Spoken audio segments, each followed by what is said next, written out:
Bismillahirrahmanirrahim. Assalamualaikum warahmatullahi wabarakatuh. Waalaikumsalam warahmatullahi wabarakatuh. Innal hamdalillah nahmaduhu wa nasta'inuhu wa nastaghfiruhu wa na'udzu billahi min shururi anfusina wa min sayyiati a'malina. May yahdihillahu fala mudilla lahu wa may yudlil fala hadiyalah. Asyhadu an la ilaha illallah wahdahu la syarikalah wa asyhadu anna Muhammadan abduhu wa rasuluh. Hamdan wa syukranillah, salatan wa salaman ala Rasulillah, amma ba'du. Kepada Bapak Kepala Sekolah SMP Al Majid yang saya hormati, kepada para dewan guru SMP Al Majid yang saya hormati, dan juga kepada Bapak dan Ibu guru SMP Al Majid yang saya hormati, dan yang terakhir kepada teman-teman maupun siswa dan siswi SMP Al Majid yang saya banggakan serta saya cintai. Sebelumnya, izinkan saya untuk berterima kasih kepada teman-teman dari ke-9B atas kesempatannya untuk saya berdiri di sini sebagai perwakilan yang terpilih untuk bermuhadharah. Terima kasih juga kepada MC atas kesempatan dan waktunya yang telah diberikan kepada saya. Puji dan syukur marilah kita panjatkan kehadirat Allah Subhanahu wa taala, karena atas berkat, rahmat dan hidayahnya lah kita semua dapat berkumpul di sini dalam rangka acara Muhadharah Akbar. Tak lupa juga salawat serta salam semoga tetap tercurah limpahkan kepada junjungan kita Nabi besar Nabi Muhammad sallallahu alaihi wasallam. Sebelumnya perkenalkan, nama saya Ramadan Yuji Pratama dari kelas 9B.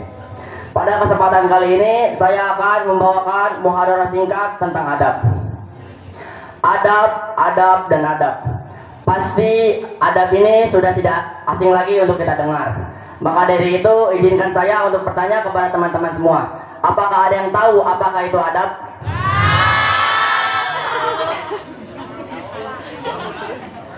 Arti adab secara keseluruhan yaitu segala bentuk sikap, perilaku atau tata cara hidup yang mencerminkan nilai-nilai sopan santun, kehalusan, kebaikan, dan budi pekerti.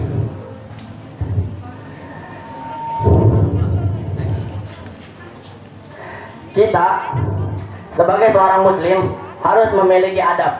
Kita harus beradab dan berakhlak, karena Allah Subhanahu wa taala memerintahkan kita untuk beradab dan berakhlak. Dijelaskan juga oleh Ibnu Qayyim bahwa adab merupakan kumpulnya perkara-perkara kebaikan bagi seorang hamba. Jadi jika seseorang memiliki sikap adab, maka insya Allah dia akan menjadi orang yang baik. Adab juga sangat penting untuk kita kaji dan kita ulang, karena timbangan yang paling berat di hari kiamat nanti yaitu adalah adab yang mulia. Seperti dijelaskan dalam hadis riwayat At-Tirmizi, dan tidak ada timbangan yang paling berat di dalam timbangan seorang mukmin di hari kiamat nanti daripada akhlak yang mulia. Sesungguhnya Allah sungguh membenci orang yang berkotor-kotor lagi jahat. Teman-teman semua, kita sebagai pelajar mesti tahu, mesti paham akan pentingnya adab bagi kehidupan keseharian kita. Misalnya seperti adab dalam menuntut ilmu, adab terhadap orang tua, maupun adab terhadap guru. Dan masih banyak lagi contoh-contoh adab yang dapat kita temukan dalam keseharian kita. Maka dari itu, di sini saya akan membahas 3 poin. Yang pertama, 1, tentang adab dalam menuntut ilmu. Teman-teman semua, kita sebagai pelajar mesti tahu, mesti paham akan pentingnya adab dalam menuntut ilmu. Dalam menuntut ilmu ada banyak yang harus diperhatikan.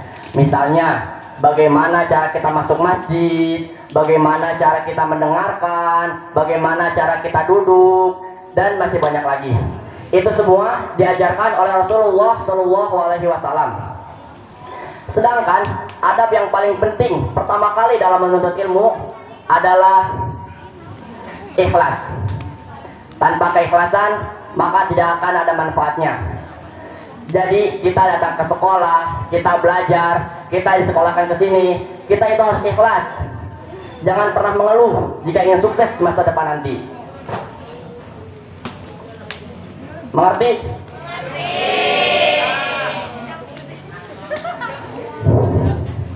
Lalu poin yang kedua yaitu tentang adab terhadap orang tua.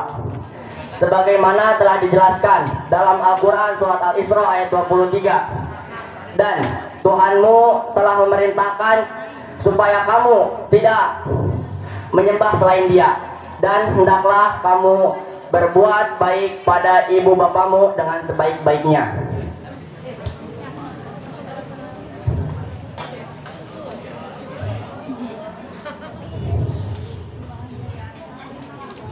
Mengapa demikian?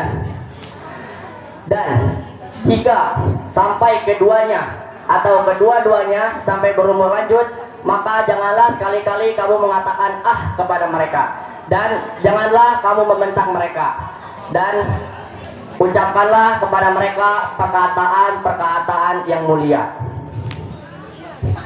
Orang tua, ibu adalah orang yang telah membesarkan kita. Ibu adalah orang yang telah melahirkan kita 9 bulan.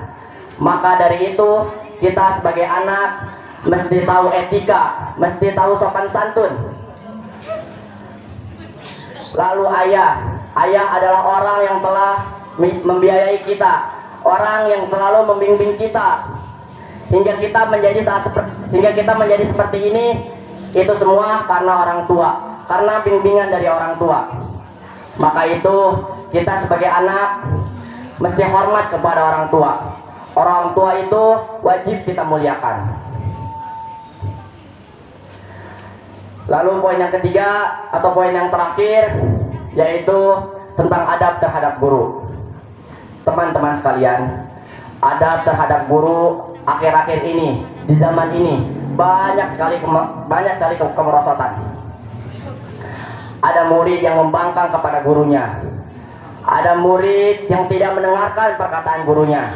Bahkan ada murid yang sampai melawan terhadap gurunya. Padahal guru adalah orang yang telah mengajarkan kita, yang telah memberikan kita berbagai ilmu pengetahuan. Karena seharusnya guru itu dimuliakan dan kita hormati. Seorang penyair berkata,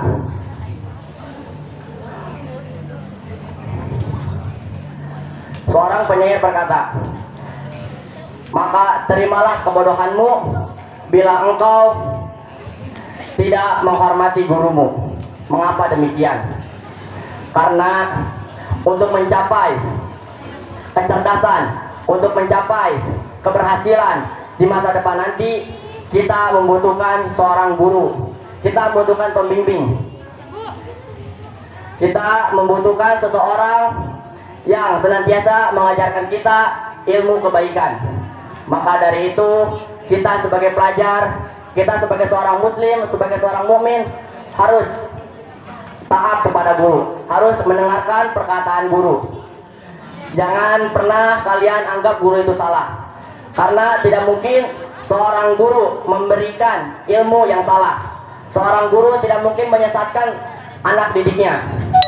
Maka dari itu, mulai dari sekarang, marilah kita tingkatkan adab kita tingkatkan akhlak kita, supaya kita menjadi pribadi yang lebih baik lagi.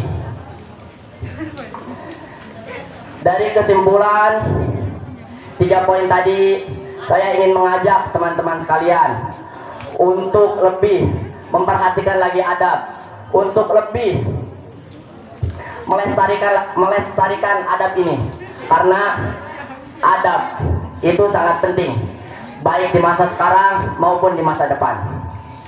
Mungkin cukup sekian pidato yang dapat saya sampaikan. Semoga apa yang saya sampaikan dapat bermanfaat bagi kita semua. Dan saya minta maaf apabila ada kata-kata atau kesan dari saya yang kurang berkenan. Saya mohon dimaafkan. Akhir kata, burung irian, burung cendrawasih. Cukup sekian dan terima kasih.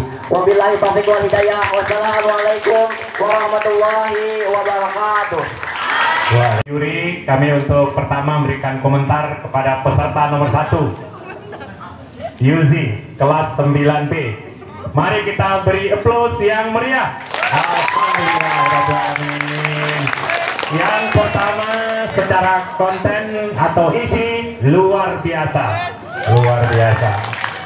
Tidak banyak yang dikomentar. Kemudian yang kedua, kalau bisa harus disertakan ayat Al-Quran, dibacakan dengan yang baik, itu akan mendapat nilai lebih hebat lagi.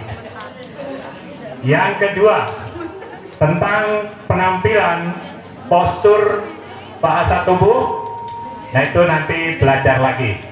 Ini yang pertama, perdana, tapi sungguh sangat luar biasa. Ya, terima kasih. Silakan cukup komentar satu aja. Terima kasih untuk kembali ke tempat.